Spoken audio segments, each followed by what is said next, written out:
Good evening, everybody. It's 7 o'clock and we're streaming. So may I welcome you to this planning committee. My name is Penny Rivers and I am chair of this committee and will be chairing this evening. Members and officers, when you wish to speak, please raise your hand to indicate so. Please keep your microphone on mute when you are not speaking. Please can I also ask that any questions are kept brief and to the point. And I'd like to remind ward councillors to sit separately from the committee when applications in their ward are being considered and voted on by the committee. And to vote, you must be in this room and be seen to listen to every presentation and every representation. So agenda item number 1, apologies for absence. Kim. Thank you. We've received apologies from councillors John Rubini and Peter Clark. Thank you. And minutes of the last meeting, do you so approve the minutes of the meeting held on the 13th of November and published on the website? Thank you. Declarations of interest, Kim. None received prior to the meeting. And none? No.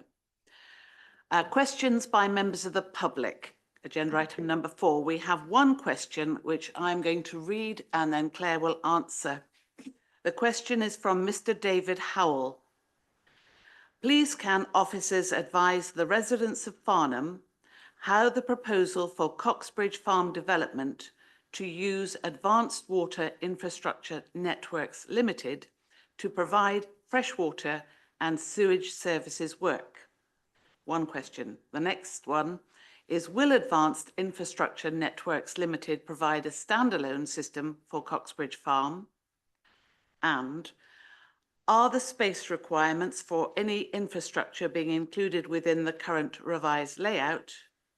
And also, if this isn't a standalone system, who has responsibility for ensuring that the wider fresh drinking water supply and the sewage collection and treatment systems have sufficient capacity? Claire. So, members, there are a number of detailed questions, a number of which are attached to the discharge of conditions. So I will be providing a full written response to Mr. Howell on these detailed questions concerning infrastructure. Members, you have an application before you this evening to consider the approval of reserve matters. And as part of that, you are looking at the layout. Officer's recommendation is one of approval, taking into account space for the infrastructure to enable the development to be delivered in a satisfactory manner.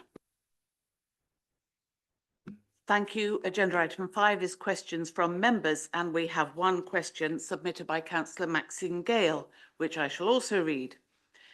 In August 2023, the development at Hurst Farm, Chapel Lane, Milford was granted. However, it had a provision saying, in the event that the legal agreement required under recommendation A is not forthcoming within 6 months of the committee resolution, permission be refused.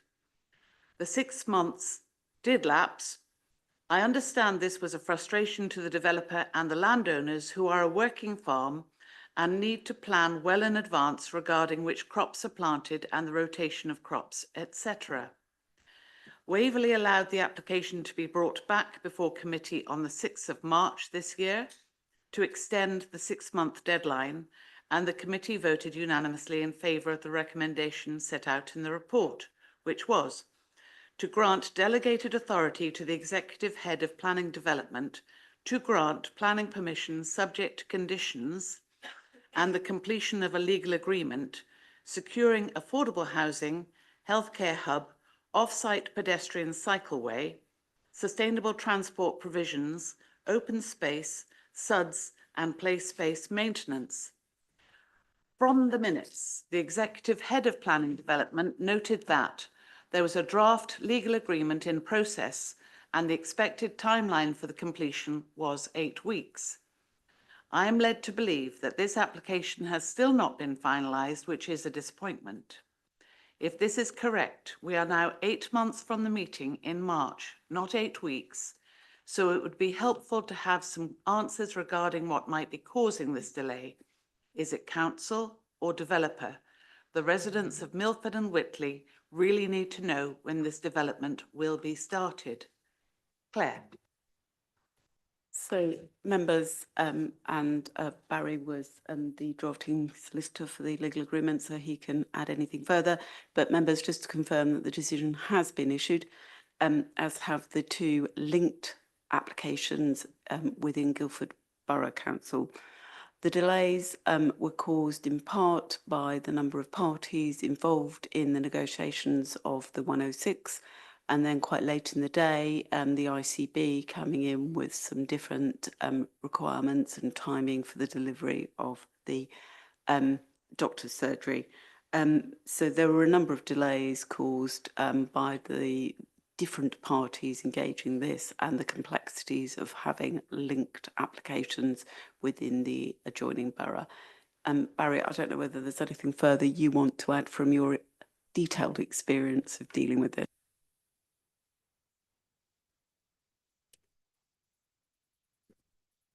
I think, Madam Chairman, the head of planning has given a short but clear explanation as to why matters took so long. There was indeed a problem in the last month or two with regard to the NHS assessment of certain time limits for the healthcare hub to be transferred, and there was a perceived penalty if that transfer wasn't taken up.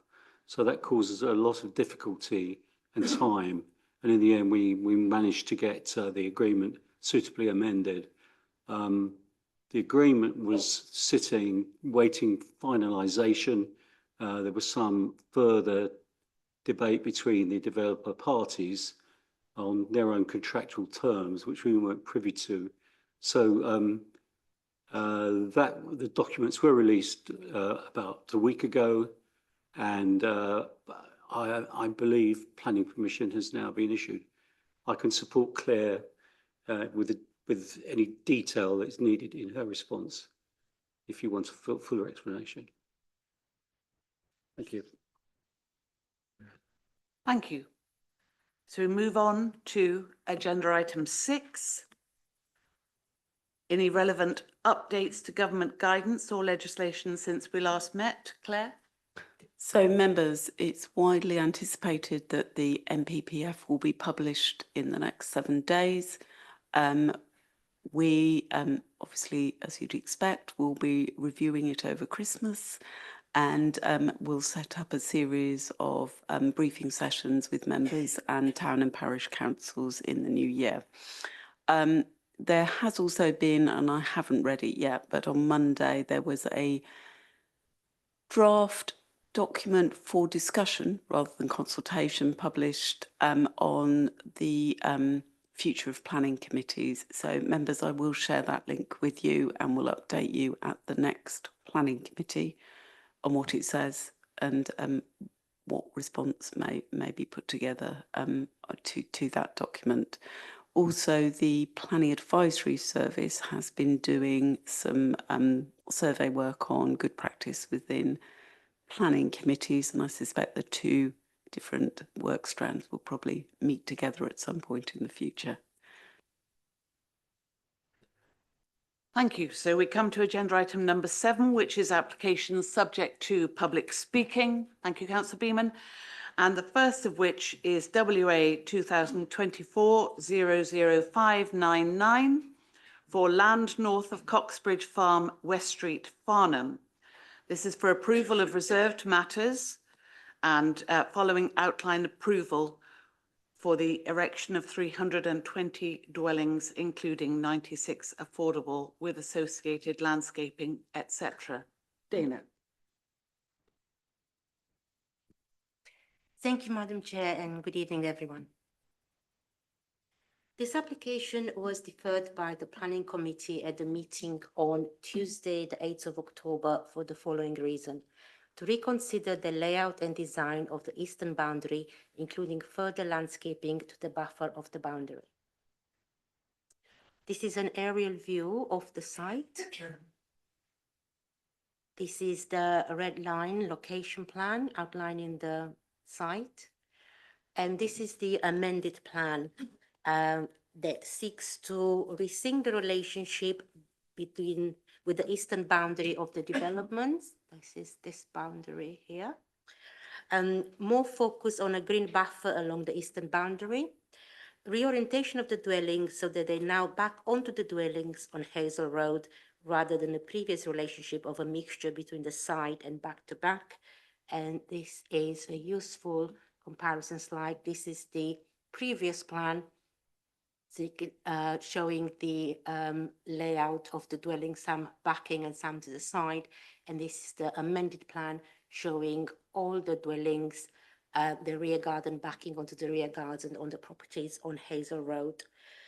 So they're no longer dead ends, and it's instead there's a loop created around this part of the development. The amended layout shows also additional planting, a maintenance strip, which is now included. It's the darker green. So I could show you a more detailed plan. So this is the strip, and this will be in the ownership of the management company to ensure that all the new planting is preserved. And this is deeper and more pronounced than the previous plans and runs the whole way down the eastern boundary. All proposed gardens will be 10 meters in depth or longer, and when including the maintenance strips and the notable planted buffer, the separation distances to neighboring gardens would be in excess of 12 meters all along. This is a planting plan showing the green buffer on the eastern boundary. And this are a couple of section plans showing the rear gardens at the proposed dwelling, the buffer strip, and the rear gardens at the properties on Hazel Road. So the rear gardens will be now backing onto each other. Thank you. Thank you. We have 3 speakers, the first of which is Mr. Ben Bale.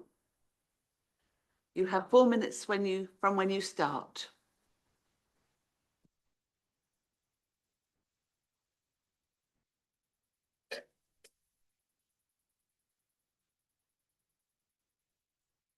Good evening. Thank you for letting us speak. We were here at the last committee. We heard all of the responses to the initial design. And as you heard, the main focus was that northern corner. We worked with the local residents who sent drawings and additional ideas of how they would like the rear of their properties addressed. And we resulted in the plan that you see before you.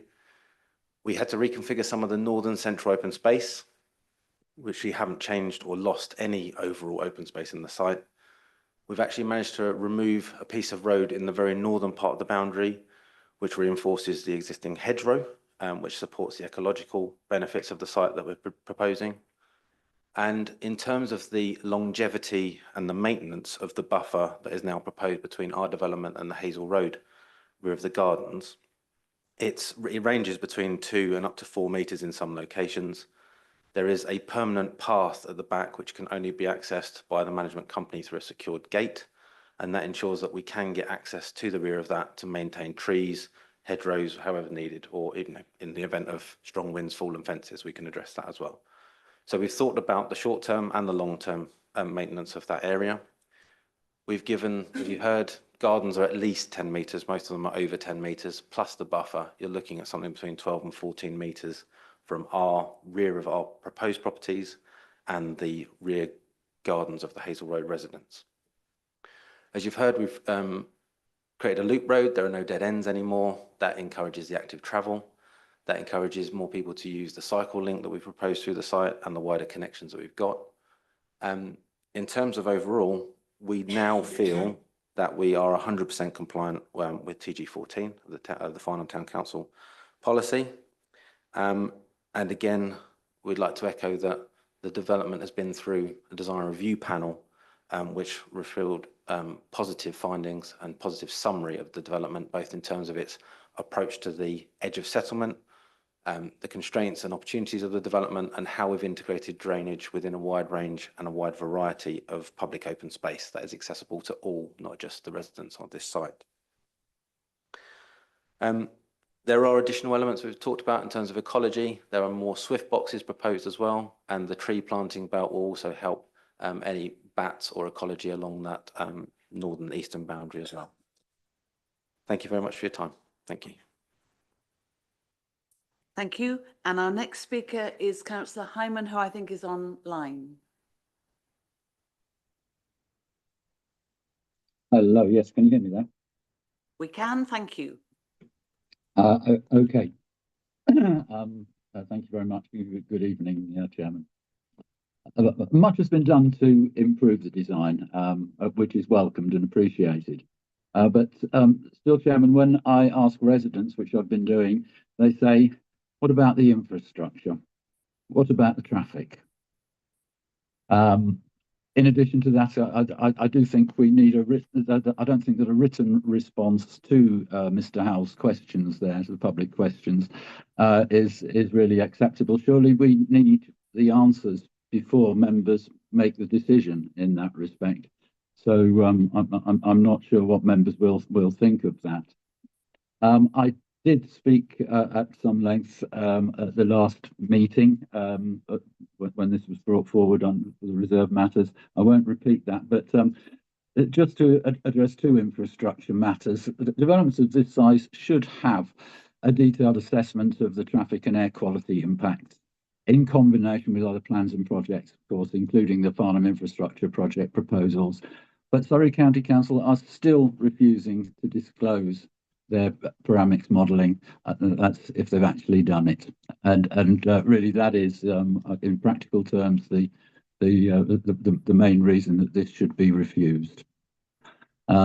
The other issue, which is a legal issue I've spoken on at some length previously, is the habitats matter. There is no appropriate assessment of the mitigation, and I'm not going to repeat what I said previously, but I will quote from members from paragraph 28 of the LGA Planning Advisory Service briefing note from November 2022. Which was issued in respect of habitats regulations interpretation. It says, applying the precautionary approach, mitigation can only be considered as part of an appropriate assessment when it is sufficiently certain that the proposed measures will be effective in avoiding harm. Mitigation measures might not be sufficiently certain if, for example, available scientific knowledge does not allow the benefits to be quantified with a requisite degree of certainty at the time of assessment. In all, the LPA must be able to guarantee beyond all reasonable scientific doubt that the mitigation will mean that the project will not adversely affect the integrity of the habitat site. This represents a particularly high bar. And of course, we still don't have an appropriate assessment of the mitigation. So consent cannot lawfully be granted, and that's the legal advice from LGA PAS of November 2022.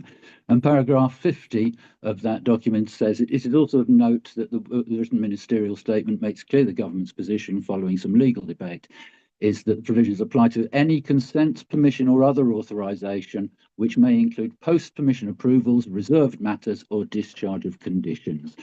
And so I think members have to realise that they can't expect officers reasonably to admit that almost all habitats development since 2008, the very poor decision in the Dilly Lane Hartser judgment, have been granted unlawfully. They can't admit that publicly, so don't ask. Just ask, do you have an appropriate assessment of the mitigation?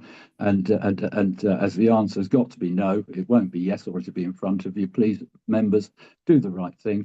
Defer again, but this time make sure that you get an appropriate assessment of mitigation from Natural England before this comes back to the committee. Last night's council meeting was deferred because of uncertainty over legal issues. We're absolutely certain here you don't have an appropriate assessment in front of you. You can't grant consent lawfully. So make sure we get traffic modelling from Surrey County Council highways as well. Please, let's make sure this doesn't become a cumulative disaster for Farnham and for the development itself and for our environment. Thank you, Chairman. Thank you, Councillor Hyman. And lastly, we have Councillor Graham White, the ward councillor, to speak. And Councillor Beeman. Thank you, Chair. I think we've reached a point now where We just need to get on and build. We've taken so long to get to this point. I think one of the problems in respect of the resident of Hazel Road is that they are in an elevated position and they are looking down on the site, on the rise of the site. But unfortunately, that is the way the landscape is. And, you know, we have to be practical about this and try to screen and make life as pleasant as possible for those people whose gardens back onto this development. And I congratulate the Carla Holmes architect in manipulating and being prepared to adjust. And I think now we have a scheme which is operable. I think the maintenance path is excellent. It remains to be seen that the management company maintain the landscaping to the rear. I do think that's very important. I do think the gardens of Hazel Road do deserve some screening that is maintained. So that is a good thing. I think the other thing that a positive is the access to Bishop's Meadow, the parallel path down Farnham, parallel with West Street, and that controlled cost crossing that's going to be provided by the existing farm buildings. I think that's a fundamental part of this, to allow an alternative access, pedestrian access down into Farnham, and that is good. It would be good if we could develop ways that they could use it as a cycle route as well, but obviously that's for another day for now. The one question that remains a problem, and I know the answer to this, is infrastructure. And we do seem to be in this default position where build the site and then we'll sort out the infrastructure later. Now, the one that is causing most problem here is sewerage and how that is going to be managed. We know the water main has been improved, that was done, unfortunately with quite a lot of disruption to Farnham people, but it's been done and that's out the way, and we know we've got enough capacity there now.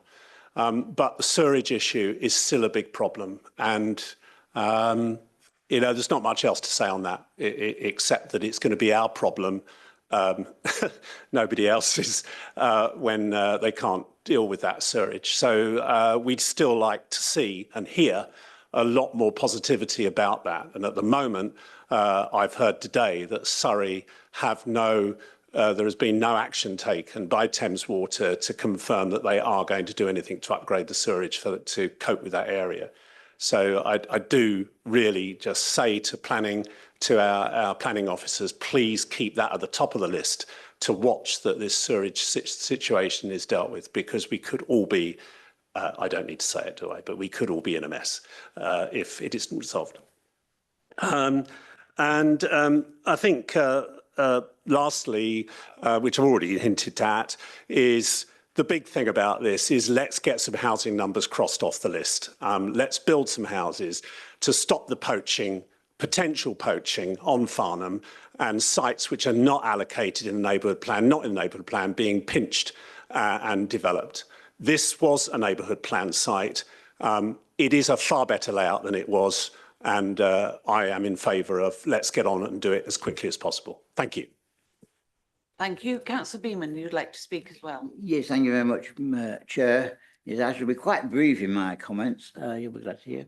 I think we've got to recognise this particular application has been going on far too long, quite frankly. But when it came before us before, then we did express our concern that the local residents hadn't been, this is Hazel Road and Elkins Grove, hadn't been consulted fully. Now, I have to say that the Carla Holmes have undertaken sort of great consultation, and we had an online discussion which over 30 people were on board at the time with the amended plans, and I have to commend Carla Holmes for doing that, for bringing those plans forward in that respect. It's an allocated site in the Farnham neighbourhood plan. Not only that, it's the largest development of 320 houses in Farnham, and in fact we do need it in the context of things. Yes, there are infrastructure issues, yes, but I do not believe that should hold up any reserve matters application, and therefore I would ask my fellow colleagues to support this application and approve it as recommended. Thank you. Thank you, councillor Beeman. Members, its floor is yours now. Councillor Coburn. Yes, I mean, I'm very much more in favour of this than I thought I might be, I have to be honest. I spent a lot of time, have a little whinge first, there's something echoing. Oh, I do beg your pardon. Okay, yeah, that's a bit better. I spent such a lot of time this afternoon trying to, well, not this afternoon, over the last few days, trying to get all the plans so that I could actually see them and work out. And it's not that I mind going in and getting them, it's the speed or the lack of speed of getting the access. You sit there and it churns and then you download it. But anyway, having seen it all, I'm pleased with what we've got there. I think sometimes people forget, you know, the effort that went into the neighbourhood plan. You know, they think we sort of made it up one afternoon or whatever. This was years and years of work. And we walked every single inch of every single site that was put forward, whether it was put forward for residential or for another matter. This one is obviously, it was a strategic site and it was agreed that we would put it in the neighbourhood plan. But there was a sort of condition, not that we could have the power to put the condition in, but we did say, you've got to look after the existing residents. And that was the whole point of the deferral. It did not do what we had asked it to do in the neighbourhood plan. And, you know, you've got a huge thing here. It's the biggest thing Farnham's had for a long time. We've got to get it right, as we said last time. And we have got to protect as best we can the amenity of the existing residents. I can't see any planning reason for turning this down now. I think we've got to keep an eye on it. I don't think it's going to go through without a few problems. It's large. But, you know, I really think that the developer has done what we asked for the reason for deferral. And I hope it works, and I hope it's a very nice place to live. And I hope the approach that we've tried to produce as you come into the town from Cotsbridge actually works well. So yes, as far as I'm concerned, this is so much better. It does fulfil FMP 40G, which the other one did not do, and I'm very pleased. Thank you. Thank you. Are there any other speakers? Councillor Steiger. Yes, thank you. I just wanted to double check that after speaking to Tom Lancaster, who's the active travel manager for Waverley, and he said there was a 3-metre strip of land owned by Waverley at 13 Coxbridge Meadows. And that's obviously something Waverley could do to have access onto the sites. But from the redesign, he said he'd spoken to Carla Holmes, and I just wanted to double check that that's has been taken into account in the redesign, because obviously it would be good to have a cycle route access other than just West Street. Yes, there have been conversations, but I think there is still some outstanding issue around the applicant's land ownership. Councillor Austin. Thank you. Yes, our concerns last time were about the amenity of Hazel Road residents, and it's good to see that the developer has listened to our feedback and has come back with what is, I think, a much improved scheme. At the time, I said my only concern was that area, and that has been addressed. So as far as I can see, there is no planning reason for me to turn this down. Thank you.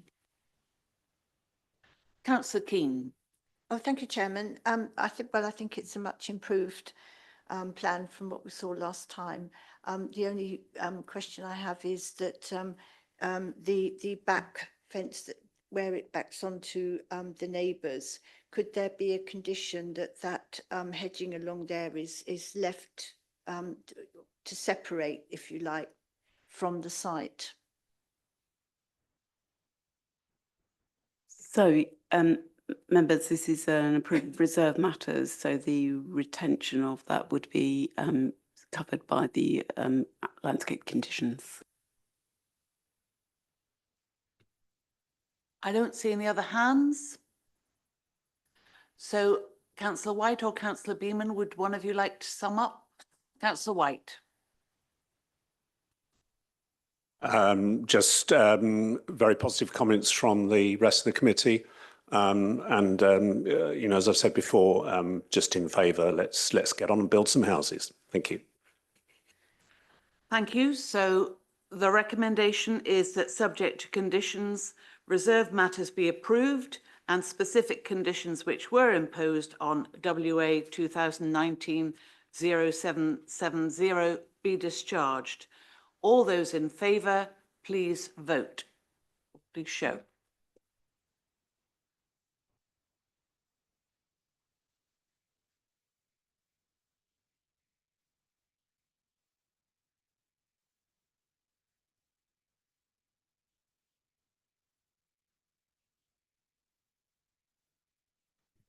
Thank you, Madam Chair. That's unanimous.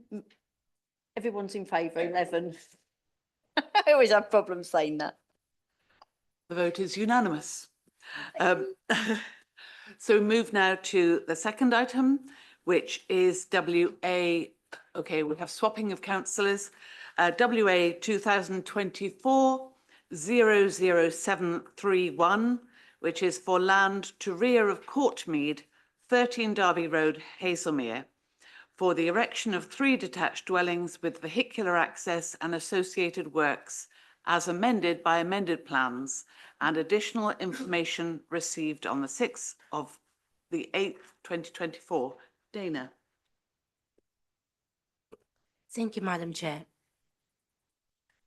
This application was considered by the Planning Committee on the 13th of November, and the committee agreed to defer the application in order for the applicant to explore the possibility of moving the proposed access road to the proposed dwellings to the rear, further away from the common boundary with number 15.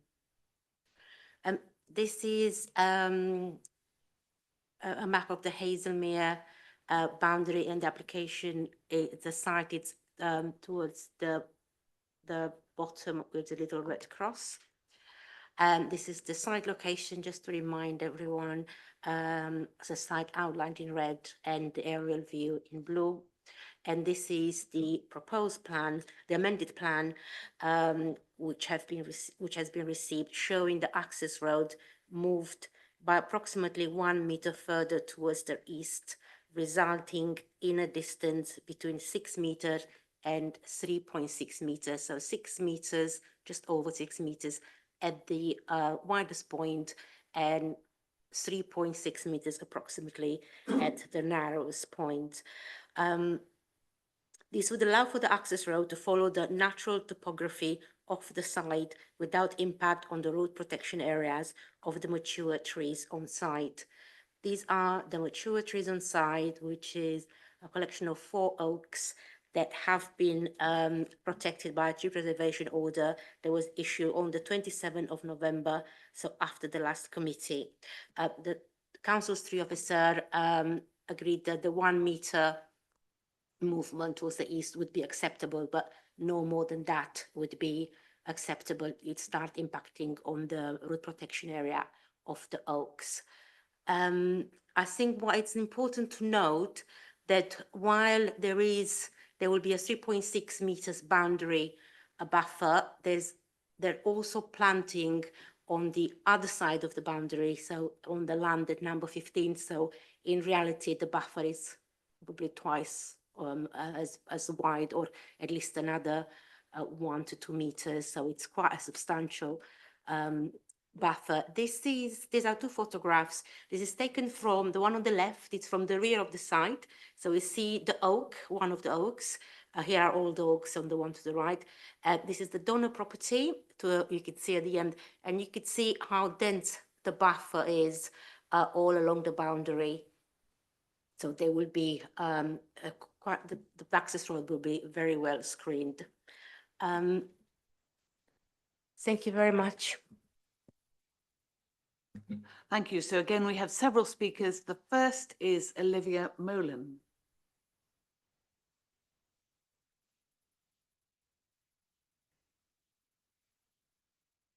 You have 4 minutes from when you start.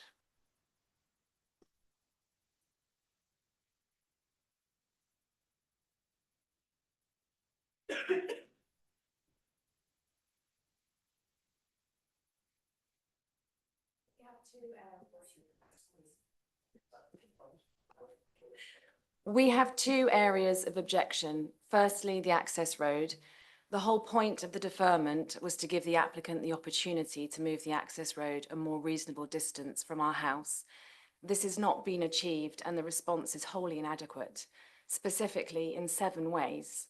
Since the last meeting, the applicant has moved the access road from 5.455 metres from our house to 6.028 metres, a difference of a mere 57 centimetres, not 1 metre, and only in one part of the road. It's a token gesture.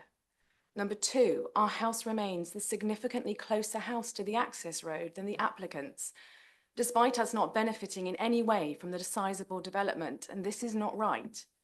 Number 3, the current positioning of the access road requires the removal of substantial screening all the way down our boundary. This is wholly unnecessary. Number 4, the positioning of the access road also runs over the root protection area of trees that line our boundary, putting them at needless risk. There is space to move the access road so it does not touch the RPAs of the trees on the other side.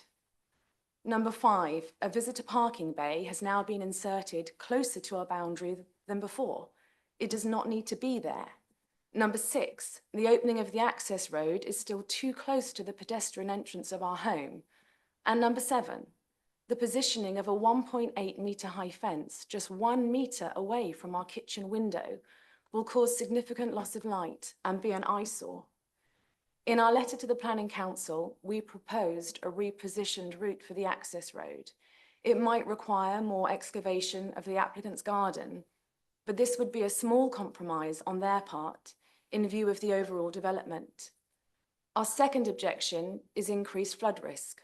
At the last planning meeting, councillors Rubini and Gale shared our concerns about the heightened risk of flooding that the development could bring, with Councillor Rubini wanting to know what assurances we would have that the development wouldn't cause a greater risk of flooding.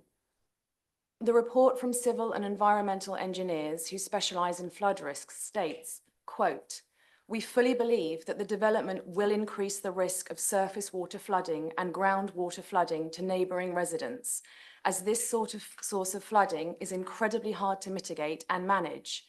No development is allowed to increase the risk of flooding to others. This is drafted into local policy. This is a fundamental and in principle requirement of planning," unquote. Even Surrey County Council's Drainage Officer's assessment of the drainage provisions state, quote, "We are content, but we have concerns that the drainage strategy may not be robust enough in times of extreme weather or during surface water exceedance flows," unquote. These are not assurances that the flood risk can be mitigated. They are acknowledgements of the real and present flood risk danger. These surface water exceedance flows exist as standing water in our garden, which is adjacent to the land to be developed. This known waterlogged area does not appear on flood risk maps. We are concerned that the development would result in water displaced onto our property, exacerbating an existing problem. Anyone living in this part of Hazelmere knows of the huge and increasing issues of flooding and inadequate drainage. Frequently, when it rains heavily, the road under the railway bridge floods and is impassable. This is just around the corner from the land to be developed. If you are minded to grant approval, we would ask the committee to please secure a written guarantee that our garden will be protected from flooding. And we also ask that you reduce the number of houses built on this site from 3 houses to 1 to further reduce this risk. We do, however, believe that this is not the right site for this development. Thank you. Thank you very much. And now it's Mr. Bandos. You also have 4 minutes to speak when you start, from when you start.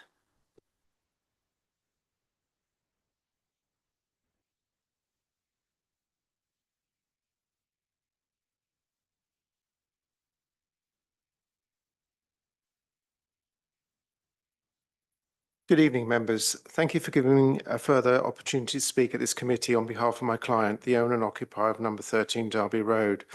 As members will note, the applicant has amended the proposal, namely by citing of the access further away from the neighbouring property and number 15 as requested by members at last month's planning committee, and a reason for the deferral of the planning application. Citing the proposed access a further 1 metre off the boundary ensures that the access will remain 6 metres off the boundary of number 15 at the top end of the site and a minimum distance of some 3.6 metres towards the rear of the property, part of the site.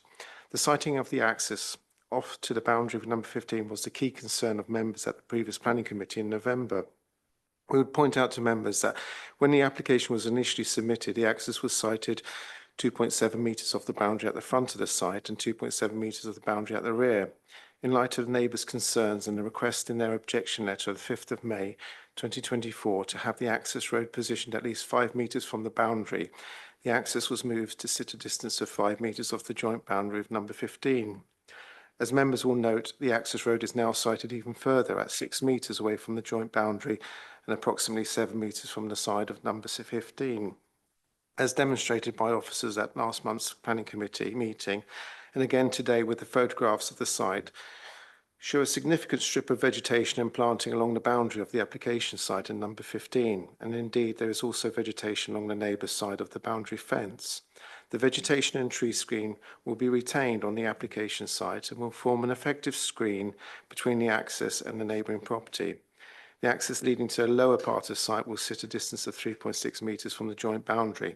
Again, along this length of the boundary, there is dense vegetation both on the application site and on the neighbouring property side of the fence, preventing overlooking or loss of amenity. It is not possible to site the access any further away from the boundary, as members have heard, in light of the fact that the access road needs to remain sited away from the root protection area of the oak tree, which since the last planning committee has become the subject of a tree preservation order, as have the majority of the trees on the application site. Whilst the application site now has some 10 trees subject of TPOs, we note that there is no objection to a proposal from the council's tree officer, who considers the proposal to be capable of being built out in accordance with the suggested conditions, without harm to the protected trees. We welcome the fact that our last planning committee members agreed with the officer's report finding that the site is within the settlement of Hazelmere and within the built-up area, and the principle of additional dwellings is considered acceptable in principle. Officers have described the proposal as a standalone, high-quality residential development that would be viewed within its own context. The proposed houses would have adequate gardens that would be screened from any direct overlooking, and the properties themselves are sited low within the site and a significant separation distances to properties to ensure that there will be not be any material overlooking or neighbouring dwellings. The proposed 3 dwellings are actually below the extent of the neighbour's garden and at a lower level and beyond the rear boundary of the neighbouring property. The proposal would not harm the character of the area. The proposal would create 3 good-sized family dwellings at a density of less than 10 dwellings per hectare, and in keeping with the overall character and type of houses in Derby Road, at a time when the council does not have a 5-year housing land supply. The county drainage engineer has raised no objection to a proposal and has suggested appropriate conditions be added to any subsequent approval. The proposed have, we trust that members will support the officer's recommendation. Thank you for listening. Thank you very much. And Councillor Weldon, you'd like to speak. Thank you. I won't keep you long. We did discuss this at our previous meeting. I don't think there's too much new to add, except to remind you that when I spoke last time, I pointed out that I had concerns and also saw some advantages in the scheme. I noted that I was pleased to see that the developers had taken account of some of the objections and had modified their plans. They have now modified plans yet again, and I repeat the question that I put to you last time. Was that enough? So my second point is a simple one. The trees, yes, there is a statement on page 49 of the papers. The plans indicate that all the existing dense planting fringing the common boundary would be retained, which can also be secured by way of condition. If I understood correctly, the neighbour speaking earlier it sounds as though she's not convinced. So I would simply ask that if you are minded to approve this application, you do indeed secure that by condition. We must protect that boundary fringing. Thank you. Thank you, Councillor Weldon. Councillor Keane. Thank you very much. Well, I'm quite disappointed about the width of the separation of the right of way. I know that you know, they've looked at this, but it doesn't seem to me that it's still far enough away from the neighbour. And equally, I am quite concerned about the flooding issue, because for anybody who actually lives in that area, the flooding can be horrendous. You know, the bridge that's been mentioned, we have had cars floating under that bridge, and it's very, very close to that development. And if, you know, if there is boggy ground there, then there is always a chance that it's going to be worse. So I am very concerned about flooding issues. That's my two main concerns, and I hope, you know, that others maybe take that on board. Thank you.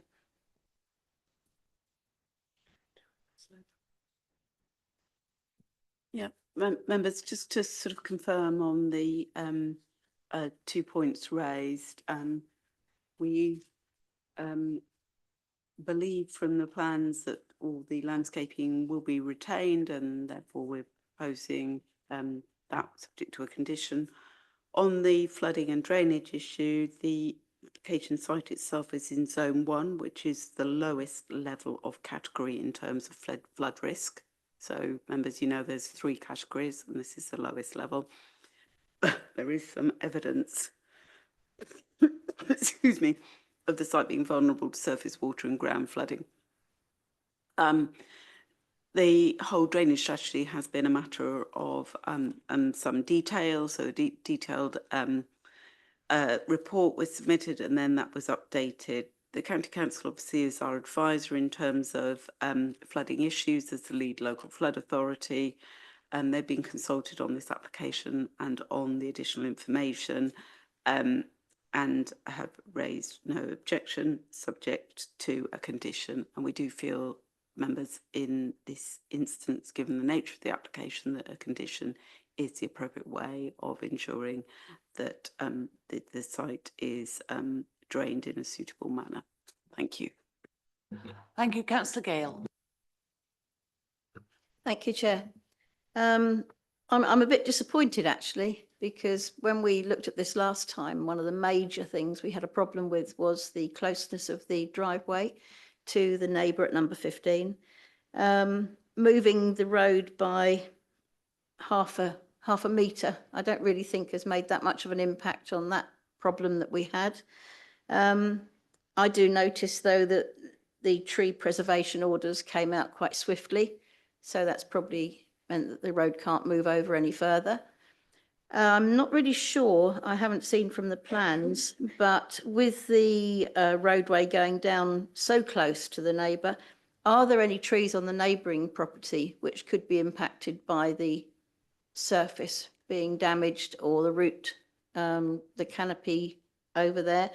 I don't know the answer to that, but that could be a problem. And also the cover that's there at the moment, that could also be hampered by putting the roadway too close to that. So although we might say, please retain that, is it going to destroy it by putting this roadway in? So I'm quite disappointed about that, because I was hoping that the developer might take it on board that, you know, there's plenty of room the other side. They could have moved the road over and it could have been a harmonious development. I do think there will be a problem with flooding. It's category 1, I think Claire just said at the moment. So it's a category 1 and there's no hard standing in that area at the moment. Once you have 3 houses built there with footings and hard standing, that's actually going to cause more of a problem. I think 3 houses in there, I still think is too much regarding the flooding issue there. That's my personal opinion. I'm just very disappointed that the people didn't take this on board from last time. Thank you. Thank you, Councillor Coburn. Thank you. I'm a tad disappointed, but I'm also very realistic about the situation this borough finds itself in.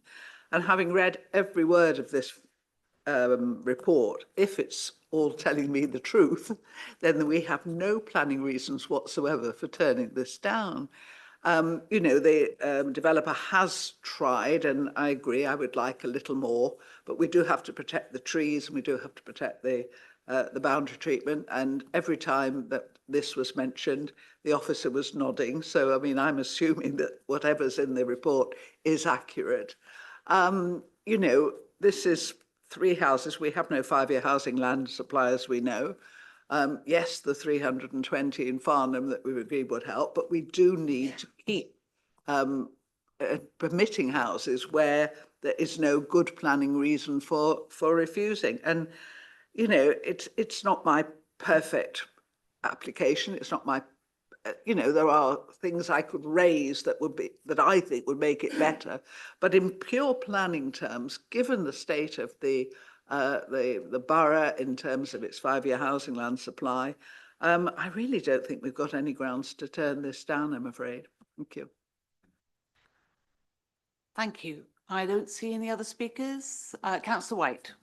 Sorry, it's been stated, but could I just clarify that the neighbour's boundary treatment, existing landscaping to the neighbour, that will be a condition of protection? I think we said yes, but can I just get confirmation on that, please? Thank you. So there will be no trees removed from the boundary on the application side, and the trees on the boundary number 3 that are even further away, so there will be no impact on those trees. The road will be built in a way there will be no impact on any of the trees. All the trees are to be retained and protected. They are all protected by conditions. Okay, thank you. So no other speakers. Councillor Weldon, would you like to sum up? Nothing particular to add, except a reminder that I would really like to see that condition included to protect the boundary for planting. Thank you.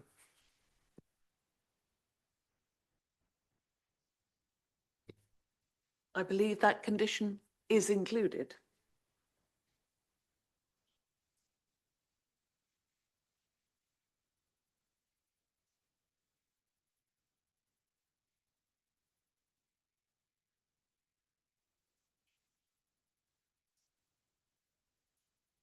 So condition 11 and condition 12. Sorry that I'm looking that way, but my laptop's just died.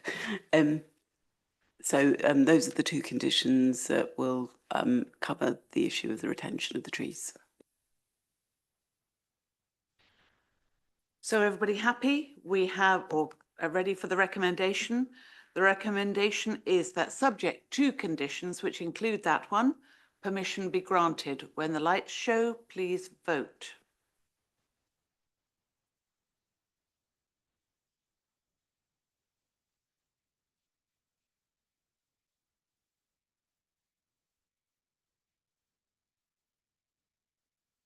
Thank you, Madam Chair. We have 10 in favour, 1 against and 1 abstention.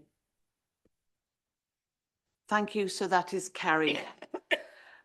So there are no other applications. All that remains for me to say is I wish you a safe journey home, and with my best wishes for a happy and healthy Christmas and New Year. See you next year. Bye-bye.